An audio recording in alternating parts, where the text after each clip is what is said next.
ಇಂದಿನ ವಾಕ್ಯ ಮತ್ತಾಯನು ಬರೆದ ಶುಭ ಸಂದೇಶ 6ನೇ ಅಧ್ಯಾಯ 32ನೇ ವಾಕ್ಯ.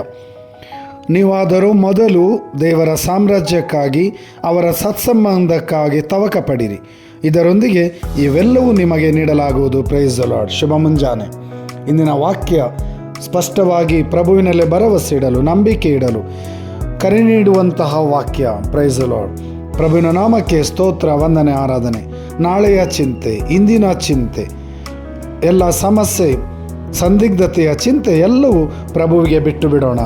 ಈ ಮುಂಜಾನೆ ಸಮಯದಲ್ಲಿ ಪ್ರಭು ಯೇಸುವಿನ ನಾಮಕ್ಕೆ ಸ್ತೋತ್ರ, ವಂದನೆ, ಆರಾಧನೆ. ಪ್ರಭುವಿನಲ್ಲೇ ವಿಶ್ವಾಸವಿಟ್ಟರೆ, ಪ್ರಭುವಿನಲ್ಲೇ ನಂಬಿಕೆ ಇರಿಸಿದರೆ ಉಳಿದೆಲ್ಲವೂ ನಮಗೆ ಸಿಗುವುದು. ಪ್ರಭುವಿನ ಸತ್ಸಂಬಂಧ, ಪ್ರಭುವಿನಲ್ಲೇ ನಂಬಿಕೆ, ಭರವಸೆ, ವಿಶ್ವಾಸ ನಮ್ಮಲ್ಲಿ ನೆಲೆಯಾಗುವುದು. ಯೇಸುವಿನ ನಾಮಕ್ಕೆ ಸ್ತೋತ್ರ, ವಂದನೆ ಸಲ್ಲಿಸೋಣ. 2 ಕರಗಳನ್ನು ಹೃದಯದ ಮೇಲೆ ಇಟ್ಟುಕೊಳ್ಳಿರಿ. Hallelujah, hallelujah, hallelujah, hallelujah. ಯೇಸುವೆ, ಯೇಸುವೆ, ಯೇಸುವೆ. ಪ್ರಭು ನಿಮ್ಮ ನಾಮಕ್ಕೆ ಸ್ತುತಿ, ಸ್ತೋತ್ರ, ವಂದನೆ.